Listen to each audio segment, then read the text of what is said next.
Your relationship status does not define the fullness of who you are. When it is taken away, if you allow it to be your everything, then you will have nothing left when it is taken away. It is not true for you. It is only one small aspect of who you are as a whole.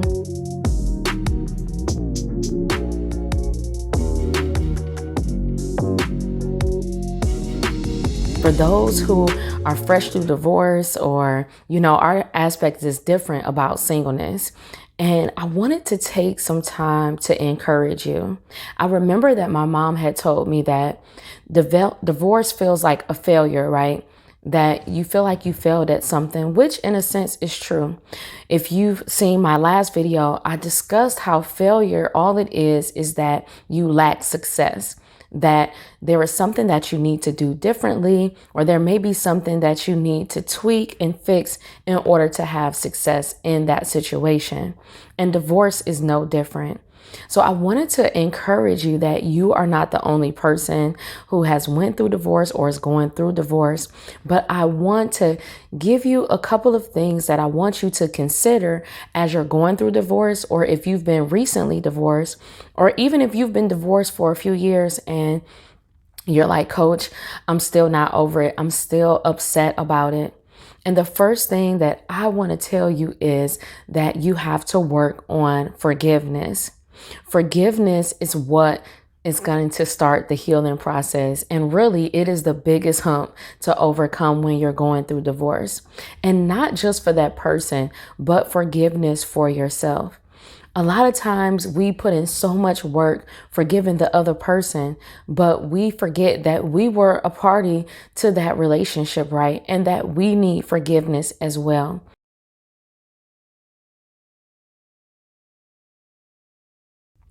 I want to encourage you to extend grace to the woman that you were.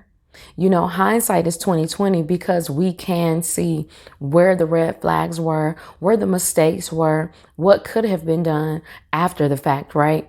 So you have to give yourself some grace. You did the best you could with the knowledge that you had at the time. So you can't compare the person that you are now to the person that you were then. But I want you to heal that woman, heal that person, because the truth is where you are going and who you need to become, you have to remember who that person was so that you can heal those empty spaces. That was something that I had to do as I was going through my divorce. I had to forgive myself because the truth was that I knew long before he asked for a divorce that it was time to walk away, that the situation wasn't serving me, and I had lost myself in my marriage. I wasn't who I was purposed to be.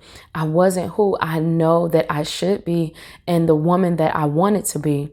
And I allowed myself for the sake of my marriage because I didn't really have, couples who I could look to say, oh, this is how to be a great wife, or this is what it takes to have a great marriage. I failed because I lost myself. I wasn't who I was, and he didn't accept me for who I was, which was a sign that that wasn't the right relationship and the right situation.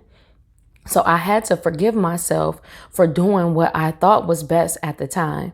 And you have to do the same thing. You have to forgive yourself for who you were and for what you allowed to happen. And take some time to look at the red flags. What was it that you missed? Who do you need to become now so that you can become yourself again? Because a lot of times we do lose ourselves in relationship, and sometimes we just evolve into who we're supposed to be. So I want you to think about how you need to forgive yourself and who is the woman that you need to become now.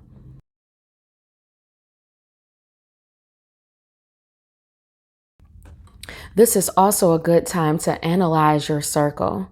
Your circle is so important to who you're becoming right now. You need people that you can trust, that you can talk to and share your feelings with so that they can help you through this process.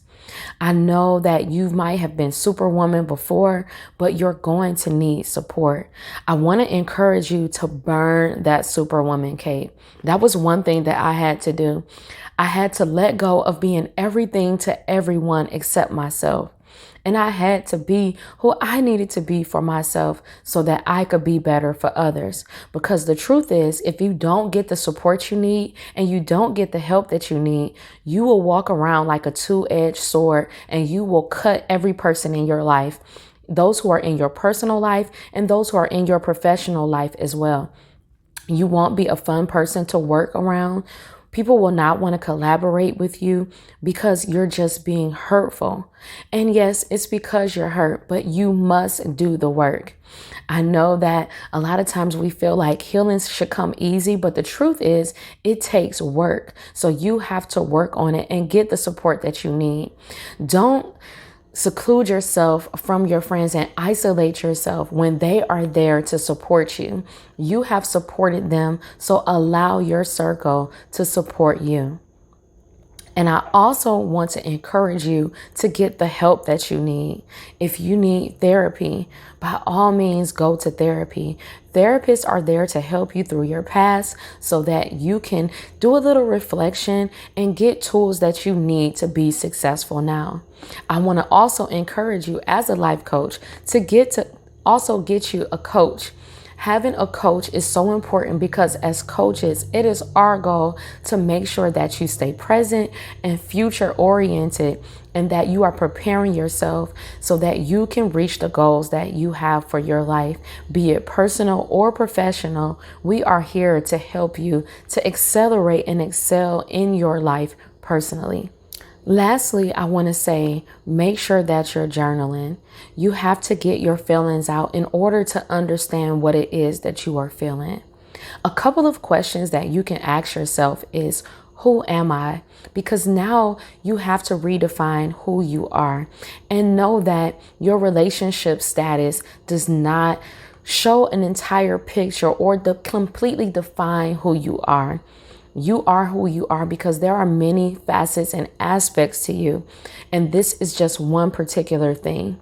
Don't allow it to shatter who you are as a whole and as a person. Think about who you are and remember who you are. Also ask yourself, who do I want to be? Because there you can fill in the gap between who you are now and who you want to be and who you aspire to be.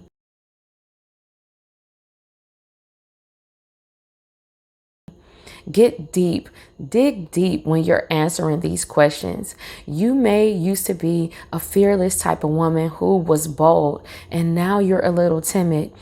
Understanding who you need to become allows you to fill in those gaps. So make sure that you're asking yourself, who do I want to be? And then lastly, ask yourself, what is it that I want? What do you want personally and professionally?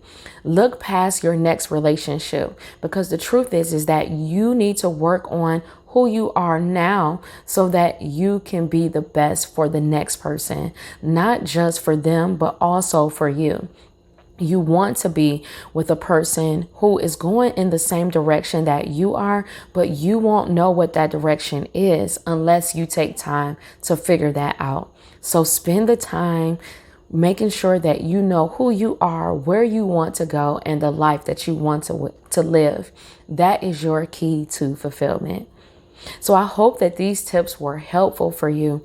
If you're like, Coach, I definitely need help, I would love to help you.